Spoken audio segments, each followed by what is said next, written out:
Hendak mendengar podcast, Handak-handak. hendak generasi muda kita cakap dalam bermedia digital. Mantap sekali. Assalamualaikum warahmatullahi wabarakatuh. Selamat datang di podcast Hendak mendengar podcast bersama saya Ibnu Mubarak dan Saya Edmund Pindanuris. sebagai host ya yang akan menemani kalian di beberapa menit ke depan. Benar sekali. Oke teman-teman, pada kesempatan podcast kita hari ini kita akan mengangkat tema tentang literasi digital dan transaksi elektronik. Benar sekali Mun, yang berjudul cakap dalam bermedia digital. Benar sekali. Kita meluncurkan podcast ini sekaligus untuk menyambut program peluncuran oleh Kementerian Kominfo dengan Siberkreasi, yaitu peluncuran literasi digital. Oke. Dari Siberkreasi ya Mun. Ya betul sekali. Nah, cakap di sini artinya apa? Bukan berarti cakap atau cantik dalam menggunakan filter yang ada di sosial media, tetapi cakap dalam artian baik, bijak, dan sopan dalam menggunakan media digital. Nah, itu nantinya yang akan kita bahas pada podcast kali ini. Betul sekali. Oke, kita teman-teman sudah kedatangan dua narasumber yang Betul. sangat hebat, yaitu yang pertama ada Bapak Toto Fahrudin yang merupakan pimpinan redaksi Radar Banjarmasin sekaligus praktisi media. Betul sekali. Apa kabar Bapak? Baik. Terima kasih udah diajak podcast. Wah, Sama-sama Bapak. Lebarannya gimana Pak? Lebarannya biasa-biasa saja. Ya. Karena ada larangan untuk kemana-mana. Ya Betul betul sekali. sekali. Iya. Oke. Nah, yang kedua ada Kasmawati bin Abdul Muthalib binti ya. Binti, Binti. Abdul Muthalib. Dari mahasiswa Ilmu Komunikasi Universitas Lambung Mangkurat. Nah, ini berhubungan sekali jurusan Kasma dengan tema podcast Oke.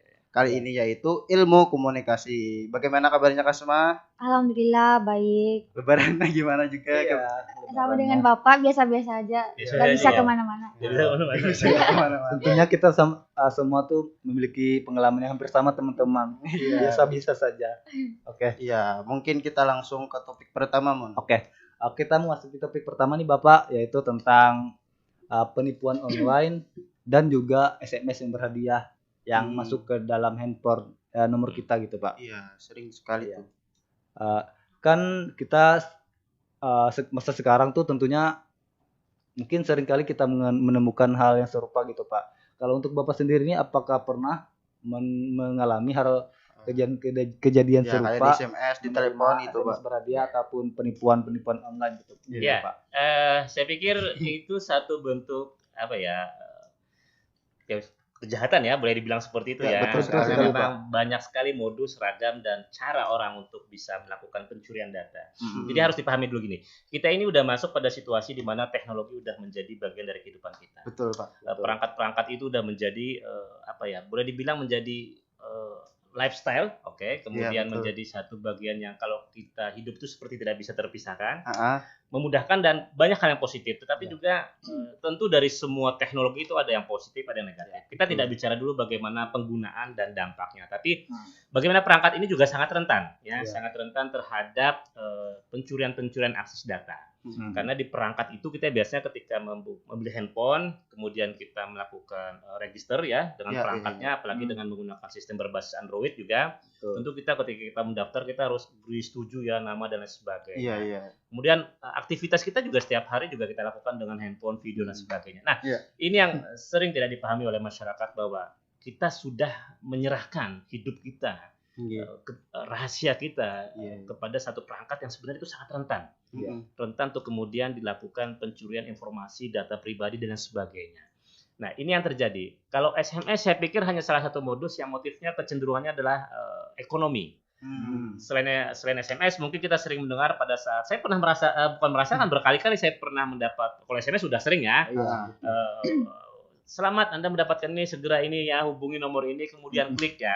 Nah, tapi telepon juga sering. Di telepon. Iya, di telepon mengaku sebagai anggota kepolisian, anak bapak sedang ditangkap, bla bla, ujung-ujungnya minta duit atau ada yang kecelakaan dan sebagainya. Waduh. Nah, yang terjadi adalah saya pikir masyarakat kita tidak semuanya. Mungkin kalau tarik ke belakang 10 tahun ke belakang ya tidak begitu banyak masyarakat yang cukup melek literasi penggunaan teknologi itu tidak begitu cukup untuk bisa membuat mereka mengerti bahwa itu adalah modus penipuan. Tetapi seiring waktu banyak kasus yang muncul lalu menimbulkan pemahaman di masyarakat bahwa ada banyak modus, ada banyak ragam yang kemudian bisa digunakan para orang-orang yang memiliki motif-motif, baik motif ekonomi, motif kepentingan-kepentingan yang sifatnya bahkan politik mungkin, ya, yang digunakan untuk mencari data informasi. Bahkan kita semua di sini mungkin datanya juga dicuri. Iya. Saya pikir tidak hanya SMS, telepon yang sering juga tidak dipahami masyarakat, dan ini baru saja saya 2 hari yang lalu menerima informasi. Saya nggak tahu ini hoax atau bukan, tapi saya menganggap ini salah satu bentuk phishing ya. Artinya gini. Banyak orang yang kemudian mencatut sebuah lembaga, institusi pemerintahan maupun swasta dan sebagainya yang kemudian mengirimkan informasi berantai. Misalnya ada salah satu perusahaan swasta yang merayakan ulang tahun yang keberapa, kemudian klik ini Anda akan mendapatkan handphone, bahkan mungkin iPhone 12, iPhone 11 untuk bla bla bla. Lalu suruh mengikuti bla bla bla, tanpa disadari bahwa itu sebenarnya adalah bentuk modus yang digunakan untuk melakukan pencurian data. Ketika kita mengikuti arahan yang diminta oleh itu dan masyarakat berpikir ini benar-benar karena dia mencatat sebuah nama perusahaan swasta yang benar-benar bonafit, lengkap dengan konsep yang ditampilkan websitenya bahkan seperti beneran asli, masyarakat akan mendaftar itu dan mengikuti, dan pada akhirnya data yang dia klik itu akan membuat informasi dia bisa disadap. Termasuk nomor rekeningnya, kalau dia punya SMS banking, termasuk juga bahkan nomor-nomor kontak pribadinya yang ada di situ. Bahkan ini agak dipahami oleh masyarakat ya. Ketika kita misalnya menggunakan handphone itu sebagai perangkat untuk selfie, betul. Lalu kemudian kita merasa bahwa ini perangkat pribadi, kita bisa menggunakan selfie untuk hal-hal yang sifatnya private banget, pribadi. Habis mandi tanpa andukan misalnya saya ikut gitu, disimpan lalu kemudian suatu saat dihapus, itu datanya nggak hilang. Oh begitu ya. Berarti dan orang sama sekali tidak memahami itu. Itu yang saya katakan bahwa kita sudah banyak menyerahkan hidup kita tanpa memahami bahwa perangkat ini sebenarnya bisa menjadi salah satu akses orang untuk mencari hal yang terkait dengan pribadi. Berarti tergantung kita sendiri ya untuk menggunakan media itu seperti apa. Nah, kalau Mas sendiri sering juga gak mengalami hal serupa gitu, Mas? Kalau menurut saya sering lewat, yang seringnya tuh lewat SMS, lewat telepon. Nah, kalau SMS tuh apa ya? Kadang tuh dia basa-basi dulu. Selamat kepada Anda memenangkan hadiah bertotal 100 juta. Terus tuh dia suruh masukkan ke link. Nah, link itu kita klik tuh dia menunjukkan data pribadi kita gitu. Ya, terus tuh sering juga lewat telepon. Nah, kan kita tuh sering kalau lewat telepon tuh kan biasanya yang telepon tuh yang penipuan nih suaranya sama kan? Suaranya sama. Nah, itu sering juga lewat telepon. Nah, itulah. Nah, kalau linknya itu dibuka terlihat seperti asli. Banyak ada polisinya juga, Pak. Jadi itu yang saya tekankan tadi di awal bahwa masyarakat kita ada yang sebagian tidak memahami bahwa itu sebenarnya adalah bentuk modus ya, yang digunakan para pelaku-pelaku kejahatan di dunia digital berbasis elektronik, memanfaatkan internet untuk mengakses. Jadi harus dipahami bahwa ketika dia bentuknya bisa malware, dia bisa bentuknya phishing, dia bisa bentuknya SMS ataupun informasi apapun yang ketika kita mengikuti langkahnya, misalnya mengklik link, maka otomatis itu ibaratnya gini, ibarat kita punya rumah, orang ngetok pintu. Sebelum dia ngetok pintu, dia masuk dulu di pagar. Dia mencet bel. Ketika orang mencet bel, itu ibaratnya informasi dia sampaikan melalui pesan berantai ke semua perangkat handphone yang orang punya. Nah, tergantung masing-masing. Kalau orang itu punya rasa curiga, ini siapa ya? Kok nggak jarang rumah saya ada tamunya, kok tiba-tiba dia mau minta masuk? Mungkin kita berprasangka baik ya. Oh, ini mungkin benar-benar nih hadiah nih. Oke, kita bukain pagar. Masuklah si orang yang nggak dikenal tadi, termasuk SMS atau misalnya tadi informasi yang berbasis link tadi. Lalu kemudian orang menyampaikan, Ibu, Bapak, saya dari kepolisian misalnya, atau saya dari perusahaan ini, saya mau menyerahkan hadiah buat Bapak. Wah, kita yang merasa bahwa dapat rezeki nomplok, lalu akhirnya euforianya lo kaget. Nah, itu sama analoginya seperti itu. Lalu kemudian kita bukalah linknya. Nah, sama seperti itu. Oh ya Bapak, boleh saya minta nama lengkapnya, datanya dan segala macam. Padahal penyerahan informasi itu otomatis kita menyerahkan semua akses rahasia kita. Nah, itu yang terjadi. Jadi ketika masyarakat memberikan informasi itu, dia sudah masuk ke perangkat kita dan apapun yang ada di perangkat kita itu dengan sistem software mereka mampu untuk menyadap. Bahkan penipu itu sangat meyakinkan gitu nama menawari hadiahnya. Betul sekali. Teman-teman, tadi kita sudah mendengar betapa bahayanya ketika kita mengakses suatu situs yang dikirimkan oleh orang yang tidak dikenal. Jadi saya ingin bertanya kembali lagi nih kepada Bapak, bagaimana sih Pak cara kita untuk mengidentifikasi bahwa suatu pesan yang dikirim kepada kita itu adalah hoax atau penipuan gitu, Pak. Nah, biasanya Bapak gimana tuh sikapnya? Ya, pertama ketika kita mendapat informasi bahwa harus dipahami. Ya. Kita ada nggak sih berhubungan dengan orang atau lembaga atau siapapun yang keterkaitannya dengan informasi itu? Misal gini, kita misalnya anggap ya saya punya SMS banking bank ya. Saya punya SMS banking bank. Kemudian bank tersebut mengirimkan informasi, selamat Anda mendapatkan hadiah transaksi bla bla bla. Sementara kita tahu bahwa perbankan itu tidak pernah memberikan hadiah dalam bentuk apapun. Ya kan? Nah, jadi ketika kita menerima informasi, pertama kita harus melihat dulu informasinya dengan melakukan browsing misalnya ketika saya menerima SMS bank. Nah, ada nggak sih bank ini memberikan hadiah kepada ininya melalui SMS, melalui link dan sebagainya. Kemudian di situ nanti akan terlihat kalau dia berbentuk link pasti nanti ada seperti blogspotnya itu. Betul. Bukan berbentuk blogspot itu. HTTP-nya dan lain sebagainya itu akan sangat terlihat sekali. Kalau kita masih masuk ke link, biasanya kalau dia cukup canggih, itu udah bisa membuka pintu masuknya ya untuk masuk ke data kita. Tapi di beberapa aplikasi yang bisa untuk menyusupkan virus atau malware-nya itu, dia harus mengikuti dulu arahannya. Nah, jadi kalau siapapun yang menerima informasi dari manapun yang kemudian disampaikan melalui pesan berantai, pertama saya pikir kalau kita merasa tidak ada kepentingan apapun dengan informasi apapun dan sebagainya, tidak perlu. Ya. Apalagi yang pertama harus diwaspadai segala bentuk informasi yang berbasis link. Ya. Kecuali kita memang merasa bahwa kita dihubungi yang tetapi juga tidak hanya itu, SMS, informasi telepon juga harus diwaspadai karena bisa saja ketika kita menerima nomor telepon tertentu dengan kode tertentu dari luar negeri itu adalah bentuk software juga yang masuk melalui itu. Jadi sekarang orang mungkin udah biasa ya tahu ini link ini berbahaya. Nah, sekarang modusnya telepon karena kita merasa bahwa jangan-jangan ada telepon apa. Mungkin dia nggak ada suaranya, tapi ketika dia masuk kita menerima itu sama seperti kita udah membuka akses di perangkat kita. Begitu itu juga hati-hati mewaspadai kalau menerima nomor-nomor yang agak-agak mencurigakan cuma 6 digit, tidak ada misalnya kode wilayah atau kode nomor handphonenya dan sebagainya. Jadi begitu teman-teman, jadi kita tuh harus melihat apakah kita tuh ada berhubungan dengan suatu instansi ketika instansi tersebut mengirim kita pesan. Nah, cross check dulu ya tadi Pak. Dan juga pahami pentingnya kode OTP itu Pak, nggak bisa dikirim. Betul. Dan juga jangan mudah tergiur dengan hadiahnya gitu. Nah, ini yang sering dulunya dialami oleh masyarakat kita. Iya, mudah tergiur. Nah, kalau Kasma sendiri nih tipsnya ini bagaimana cara mengidentifikasinya, Kasma? Kalau dari aku, kalau aku menerima informasi SMS kayak begitu tuh, pertama kita tuh harus cermati pengirim pesan. Kita tuh cermati dulu situs web yang kita terima nih benar atau tidak. Ini contohnya kalau dari Shopee, ini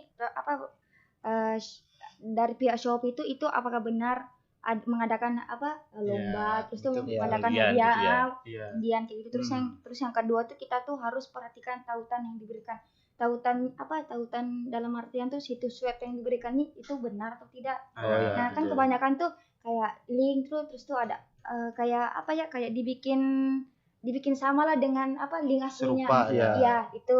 Terus yang kedua tuh kita harus waspadai kalau ada dia mau minta data pribadi, itu tuh itu tuh harus berhati-hati.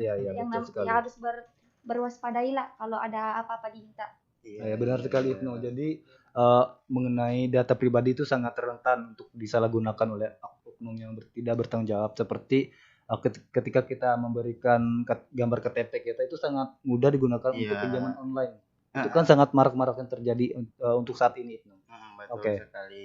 Nah, kita ke topik kedua nih Pak, mengenai etika dalam bermedia digital gitu Pak. Nah, baru-baru ini Pak Microsoft itu mengumumkan tingkat kesompanan penggunaan internet sepanjang tahun 2020 Pak, dalam laporan yang berjudul Digital Civility Index atau DCI. Nah Pak, Indonesia itu berada di urutan ke-29 dari 32 negara. Nah, bahkan Pak ini termasuk paling rendah di Asia Tenggara. Nah, untuk itu kita harus tahu nih mengenai etika dalam bermedia sosial supaya Indonesia ini lebih ke depannya bisa lebih sopan.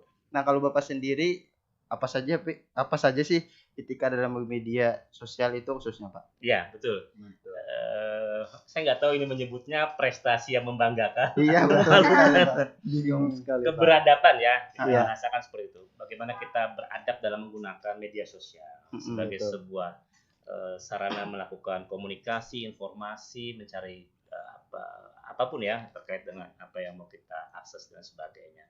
Tapi kemudian ada muncul perilaku masyarakat kita ketika menjadikan media sosial sebagai ajang untuk saling menghujat, ajang untuk saling menghina, kemudian untuk memprovokasi dan sebagainya. Nah, ini sebuah fenomena yang pertama memberi catatan bagi saya pertama adalah bahwa sampai saat ini masyarakat kita memang masih cukup rendah. Saya katakan tidak sangat rendah, tapi cukup rendah literasinya. Literasi itu bukan berarti kemudian kita pandai menggunakan handphone dengan semua fiturnya, tetapi bagaimana kemudian memanfaatkannya dengan pengetahuan, kebijaksanaan, wawasan yang kita miliki agar kita bisa menggunakan sesuai dengan tujuan yang positif. Nah, bahwa apa yang dirilis oleh Microsoft itu saya pikir mestinya harus menjadi sebuah catatan serius bagi pemerintah, bahwa kita masih harus memperkuat edukasi literasi bagi masyarakat terutama dalam melek bermedia.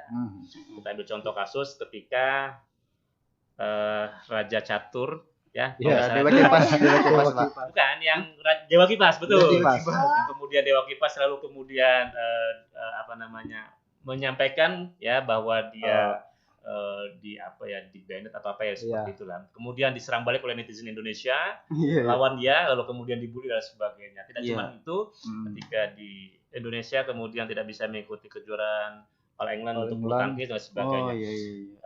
Satu sisi positif sih sebenarnya ini bentuk nasionalisme, patriotisme negara terhadap orang-orang yang mencoba untuk mengusik rasa kebangsaan nasionalisme kita dengan menyerang melalui medsos gitu ya. Tapi pada satu sisi ini menunjukkan bahwa kita tidak cukup cakap tadi saya katakan. Makanya tadi saya berikan garis bawah bahwa ini menjadi persoalan yang harusnya menjadi perhatian serius dan cermati. Nah, bagaimana sih sebenarnya etika bermedia?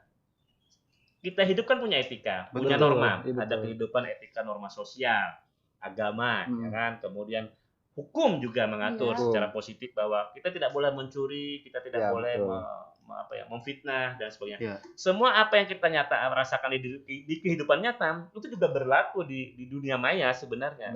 Ada etika sosial, norma agama, termasuk norma hukum. Kita tidak boleh misalnya nih si Ibnu suka dengan Kasma, ya kan? Kemudian si Kasma menolak, lalu kemudian dia mencari celah untuk menjelekkan Kasma dengan mengumbar status, posting status dia dan segala macam, bahwa Kasma ini seperti lupa diri misalnya pernah dibantu dan sebagainya. Ini contoh ya, ini analogi contoh.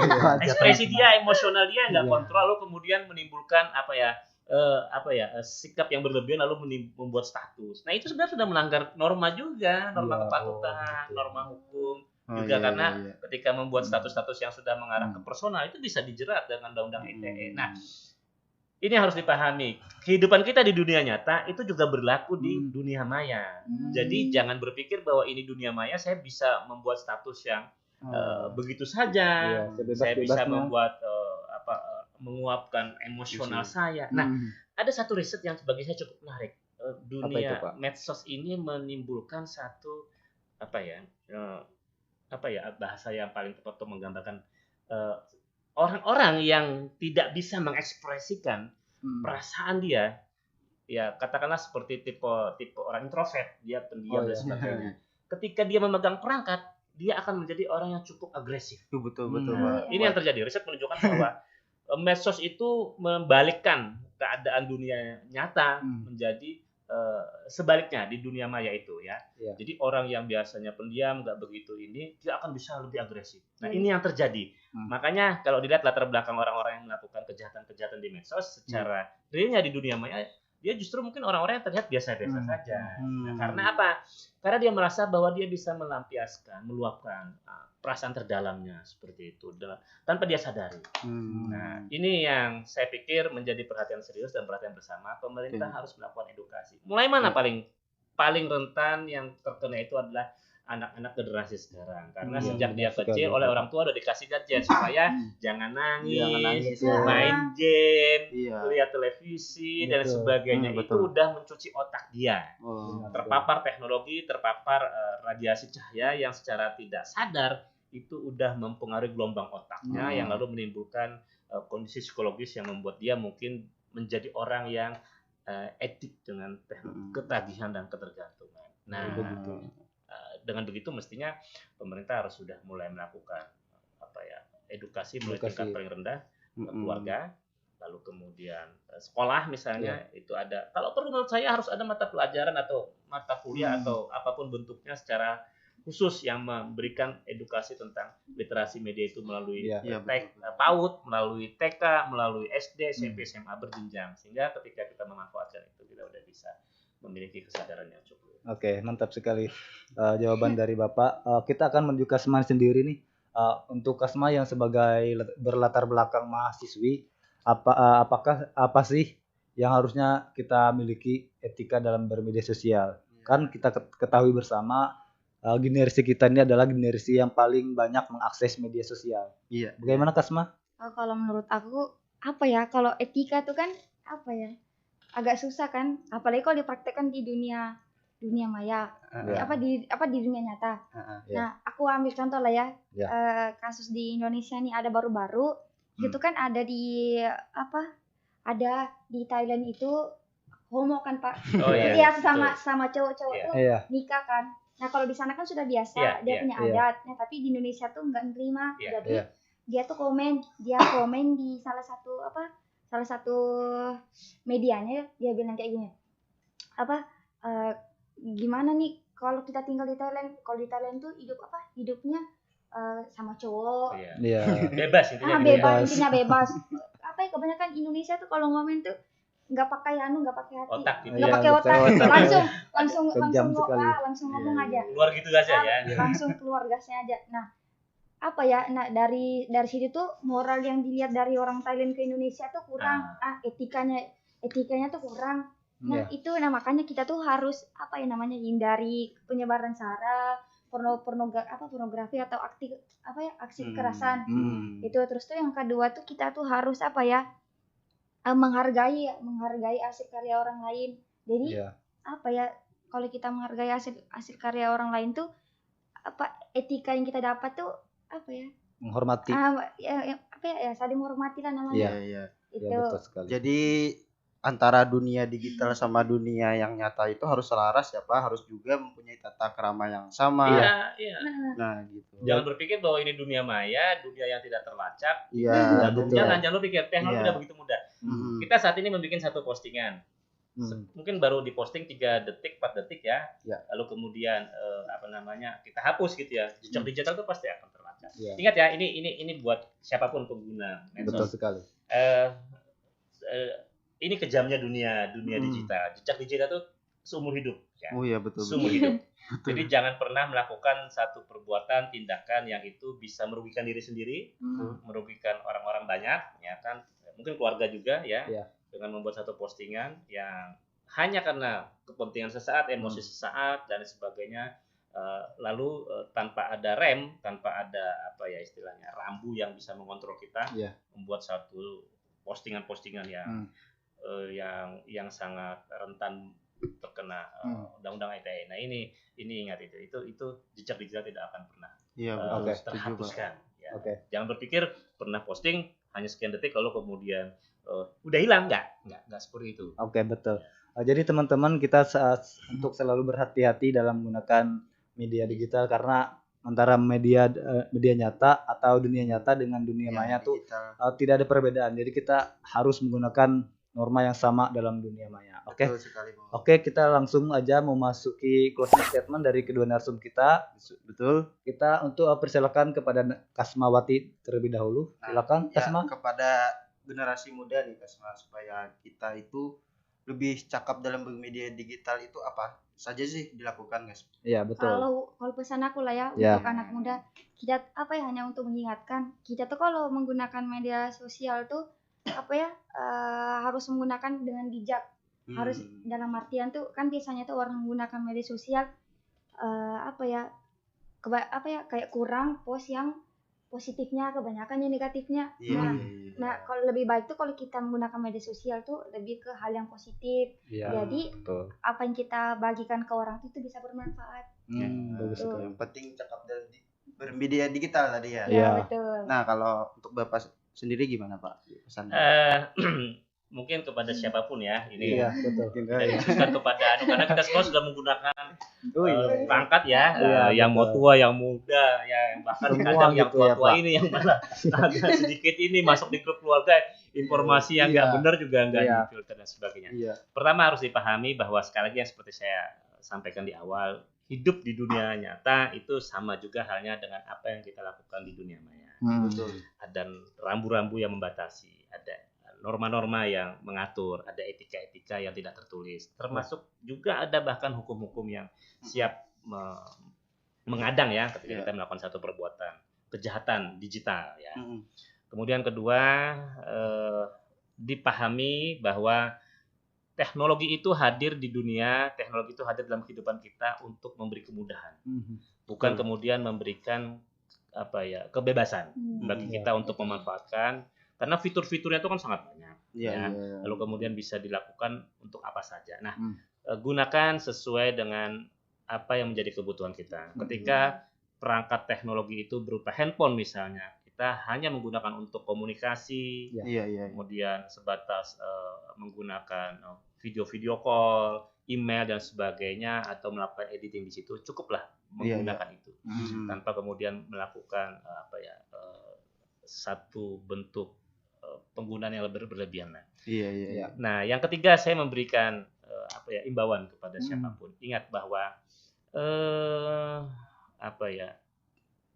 perangkat teknologi itu seperti racun dalam tanda petik. Dia bisa membuat penggunanya menjadi edik, ketagihan secara psikologis. Contoh adalah kita terbiasa melakukan belanja online, shopping, melihat, nah itu akan ada dalam psikologi itu satu perilaku yang ketika kita melakukan 3 kali berturut-turut akan membuat kita menjadi ketagihan. Gitu. Jadi misalnya kita belanja online 3 kali misalnya, hanya dalam rentang waktu mungkin 1 minggu, akan ada kecenderungan untuk kembali melakukan. Betul. Kita harus melakukan ini secara rem. Termasuk juga kita bikin status. Ketika kita bikin status yang kita ingin menunjukkan bahwa eksistensi kita misalnya terlihat cantik, terlihat gagah, terlihat menarik, terlihat cerdas dan sebagainya, sekali 2 kali dapat pujian akan memunculkan secara psikologis. Betul. Ketagihan, di post, di komen cantik, post lagi lah. Ini ada statusnya kan nih. Mungkin ini pengalaman. Karena itu ya hati-hati dalam pemanfaatnya. Sekali lagi saya katakan di awal, satu bahwa teknologi ini tidak bebas. Ya, dia tidak bebas, betul. Dia tetap ada terikat norma, etika dan hukum. Kedua tadi yang saya katakan bahwa menggunakan seperlunya sesuai dengan kebutuhan. Ya, ketiga, hati-hati perangkat ini bisa menimbulkan ketagihan karena dia seperti racun yang menimbulkan perilaku yang lalu kemudian bisa mengubah seseorang yang awalnya biasa-biasa saja bisa lebih agresif, atraktif dan merusak susunan sel saraf otak dan dampaknya secara psikologis. Dan terakhir mungkin saya memberikan imbauan kepada siapapun pengguna perangkat ini untuk tidak menjadikan perangkat ini sebagai eksibisionisme. Bagaimana kita ingin menunjukkan bahwa sisi-sisi lain kehidupan kita. Ini yang terjadi bahwa kemudian banyak sekali ketika handphone sudah multifungsi multitasking juga, bisa video, bisa foto dan sebagainya, lalu muncul kemudian video-video porno. Nah, seringkali kemudian perangkat ini disalahgunakan dalam hal yang seperti itu. Nah, makanya saya berikan imbauan kepada siapapun penggunanya agar lebih menjaga ini. Konkretnya bahwa misalnya penggunaan efektif diatur jamnya, misalnya sesuai dengan jam kebutuhan kerja, pagi sampai jam berapa, sampai siang istirahat, ada jeda di antara per 6 jam misalnya. Pagi misalnya dari jam 7 sampai jam 12 siang misalnya, jeda istirahat, siang istirahat, sore sampai jam berapa malam. Maka kita harus melepas handphone itu misalnya di jam 10 malam. Nah, itu cara kita untuk menjaga agar kita tidak masuk ke dalam bagian, bukan perangkatnya yang masuk dalam kehidupan kita, tapi justru jangan sampai kita yang masuk kepada perangkap penggunaan itu tadi yang bisa menyeret kita menjadi orang yang diperbudak oleh perangkat itu. Itu saja mungkin yang Oke, mantap sekali. Jadi kita tidak bisa secara bebas ya Pak menggunakan media digital karena juga kita ini tertabrak kebebasan orang lain juga. Iya. Nah, oke, nah itu tadi teman-teman podcast kita pada kali ini seru banget ya bincang-bincang. Sangat seru sekali Ibnu. Ya kita jauh lebih tahu dan harus bisa lagi menjadi seorang yang cakap dalam media digital. Nah, saya ada kata-kata bagus nih, kalimat dari puisi Khairil Anwar Pak. Wah. Aku mau hidup 1000 tahun lagi. Nah, artinya bila kita ingin hidup 1000 tahun lagi, ingin dikenal dan dikenang dengan segala kebaikannya, yaitu berkayalah dan berbuat baiklah. Betul termasuk sekali. juga dalam menggunakan media digital. Postinglah hal-hal yang baik, produktif, bermanfaat dan sopan. Maka Anda akan dikenal dan dikenang 1000 tahun lagi. Benar sekali. Yang dibanggakan oleh cucu cicit kita nanti. Nah, ini sebenarnya sangat relevan dengan teman-teman mahasiswa sebenarnya. Iya. Karena kalau Anda ingin menjadi orang produktif, orang yang bermanfaat, teman-teman menjadi orang yang bisa berguna, saya pikir media sosial bisa menjadi saluran untuk menyampaikan pikiran-pikiran teman-teman mahasiswa, pandangan-pandangan visi misinya terhadap bangsa ini, terhadap daerah ini, diri sendiri maupun siapapun untuk mengajak pada nilai-nilai kebaikan. Misalnya bikin tulisan tentang apa sih makna kejujuran, apa sih makna persatuan, apa sih semangat gotong royong, tuangkan semua dalam tulisan dan saya pikir dia tidak hanya bermanfaat bagi diri sendiri, tapi ya dan nextnya kebiasaan menulis melalui cara-cara di perangkat itu nanti akan menimbulkan satu nilai positif secara ekonomi pada akhirnya. Betul sekali. Oke, jadi sekian teman-teman podcast kita pada hari ini. Saya Edmund Tindal Nuris dan teman saya Mubarak. Kami pamit undur diri. Terima kasih kepada narasumber kita yang telah sama-sama hadir. Assalamualaikum warahmatullahi wabarakatuh.